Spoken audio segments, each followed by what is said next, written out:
সন্ধ্যার গোধূলি তো সব প্রান্তেই অস্তমিত হয়, তবুও কোনো কোনো সন্ধ্যা ভীষণ অন্যরকম। তেমন দৃশ্যর দেখা মিলে হাতিরঝিলে। লেকের পানিতে পড়া সূর্যের শেষ আলোটি হাতিরঝিলকে আরও বেশি মনোমুগ্ধকর করে তোলে। মালয়েশিয়ান প্রযুক্তিতে তৈরি অত্যাধুনিক cleaning machine modern vacuum cleaner যে কোনো ধরনের ধুলো ময়লাকে পরিষ্কার করে ঘরকে করে তুলুন চকচকে ও আকর্ষণীয়।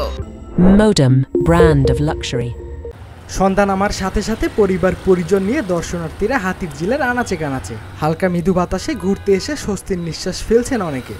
আজকে এসে অনেক ভালো লাগতেছে, আজকের পরিবেশটা অনেক সুন্দর। হ্যাঁ, আগের মতো হাতিরঝিল চাচ্ছি, কিন্তু আগে যে পরিবেশটা ছিল বাট এখন তেমন একটা পরিবেশ নাই, মানে আগের মতো নাই। অনেক অনেক ভালো লাগতেছে ভাইয়া। হ্যাঁ হ্যাঁ, মাঝে মাঝে আসা হয়, এখানের পরিবেশটা অনেক সুন্দর, সবাই আসতেছে, আমরাও আসতেছি। শিশুদের মাঝেও ছিল বাড়তি আনন্দ।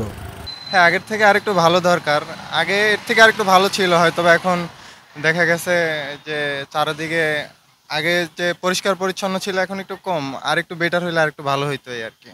হাতিরঝিলের লেকের পানি ও রাতের লাল নীল বাতি এই সব কিছুই মানুষকে মুগ্ধ করতে টেনে আনে হাতিরঝিলে।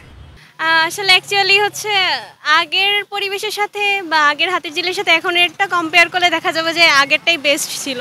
সো আমরা চাই যে আগের হাতিরঝিলের যে পরিবেশ বা চারপাশের যে নেচার সব কিছু হচ্ছে আগের হাতিরঝিলটাই হচ্ছে ফিরে পেতে চাই। তবে হাতিরঝিল হারিয়েছে তার প্রথম দিককার সৌন্দর্য। সাধারণ মানুষজন বলছেন তারা আবারও আগের হাতিরঝিলকে ফিরে পেতে চায়। মাহমুদ জাহাদ, ভিওডি বাংলা, ঢাকা।